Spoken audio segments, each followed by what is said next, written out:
अस्सलामुअलैकुम, स्वागत है आपका मास किचन में। तो आज हमारे किचन में बनने वाली है मजेदार सी मछली की सालन।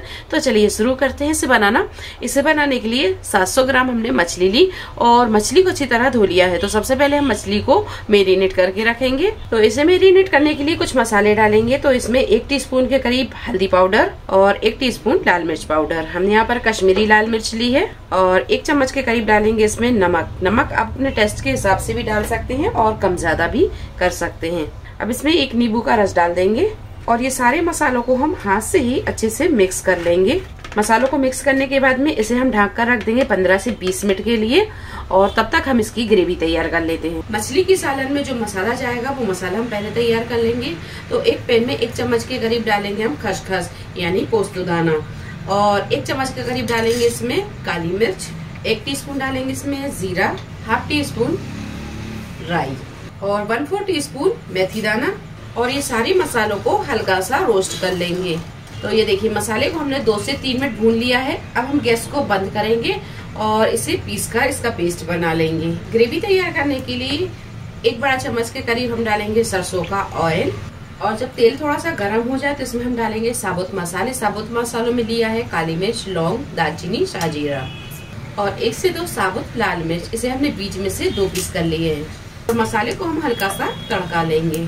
अब इसमें हम डालेंगे प्याज और अदरक लहसुन का पेस्ट। तो हमने यहाँ पर 3 से 4 प्याज ली और इसे छीलकर पीस लिया और इसमें हमने 8 से 10 लहसुन की कलियां और 1 से 1.5 इंच अदरक का टुकड़ा लेकर तीनों चीजों को पीसकर इसका पेस्ट बना लिया है।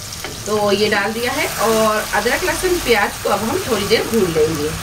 प्याज और अदरक लहसुन को थोड़ी देर भूनने के बाद में 5 से 7 मिनट हमने इसे भून लिया है। अब इसमें हम पाउडर मसाले डालेंगे और पाउडर मसालों में हम लेंगे 2 टेबलस्पून के करीब धनिया पाउडर, हाफ टीस्पून लेंगे हल्दी पाउडर, हाफ टीस्पून लाल मिर्च पाउडर और 1 टीस्पून लेंगे कश्मीरी लाल मिर्च, हाफ टीस्पून गरम मसाला पाउडर, हाफ टीस्पून अमचूर पाउडर और 1 टीस्पून हमने नमक डाल दिया है। नमक हमने मछली में डाल दिया था तो मसाले के हिसाब से ही यहाँ पर हम नमक लेंगे और फ्लेम को हमें यहाँ पर फुल पर रखेंगे और फुल फ्लेम पर रखकर मसाले को बहुत अच्छे से भून लेंगे। मसाले को हमें बहुत अच्छे से भूनना है।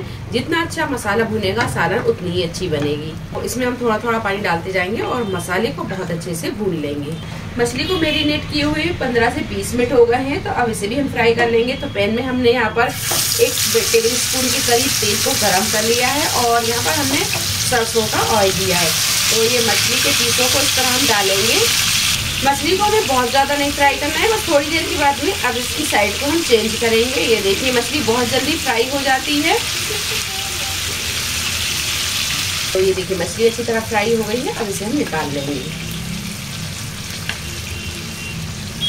तो ये देखिए मसाला अच्छी तरह भुन गया है। अब इसमें हम डालेंगे खसखस, राई, जीरा जो हमने पीस कर रखा है ये डाल देंगे। अब इसमें हम थोड़ा सा पानी डालेंगे और इसे भी हम थोड़ी देर भून लेंगे। मसाला जब बहुत अच्छे से भुन जाए और ये दानेदार दिखने लगे तो अब इसमें हम डालेंगे आधा गिलास के करीब पानी। मिक्स कर लेंगे और इसमें हम डाल देंगे ये फ्राई की हुई मछली और इसे बहुत आराम से मिक्स कर लेंगे। अब इसे हम ढककर गैस की फ्लेम को मीडियम टू हाई पर रखेंगे और इसे 3 से 4 मिनट पका लेंगे। थोड़ी देर ढककर पकाने के बाद में अब इसमें हम डालेंगे पानी। तो पहले एक बार इसे कर लेंगे मिक्स और जैसी गाढ़ी पतली ग्रेवी आपको पसंद हो उस हिसाब से आप इसमें पानी डाल लें। तो इसमें हम आधा गिलास से थोड़ा सा ज्यादा पानी डालेंगे, अच्छे से मिक्स कर लेंगे और आधा नींबू का रस डाल देंगे। तो खट्टा आप अपने हिसाब से देख लें, जैसा खट्टा आपको पसंद हो उस हिसाब से आप इसमें नींबू का रस डाल दें। एक बार इसे कर लेंगे अच्छे से मिक्स। अब इसे ढककर 5 से 7 मिनट पका लेंगे और फ्लेम को हम यहाँ बिल्कुल स्लो रखेंगे। तो थोड़ी देर ढककर पकाने के बाद में ये देखिए मछली के सालन बनकर तैयार है। अब यहाँ गैस को हम बंद करेंगे और इसमें हम थोड़ा सा बारीक कटा हुआ हरा धनिया डालेंगे। एक बार इसे कर लेंगे अच्छे से मिक्स। तो ये देखिए मछली की सालन बनकर तैयार है। तो बस इस तरह आप मछली की सालन को बनाएं। ये बहुत ही मजे की, बहुत ही टेस्टी बनती है और आप इसे स्टीम राइस के साथ खाएं या चपाती के साथ। ये सालन बहुत ही मजे की लगती है। तो रेसिपी आपको कैसी लगी कमेंट बॉक्स में आप जरूर बताएं। रेसिपी पसंद आई तो लाइक करें, शेयर करें और चैनल को सब्सक्राइब करें। तो मिलते हैं एक नई रेसिपी के साथ। तब तक अपना ख्याल रखें। अल्लाह हाफिज।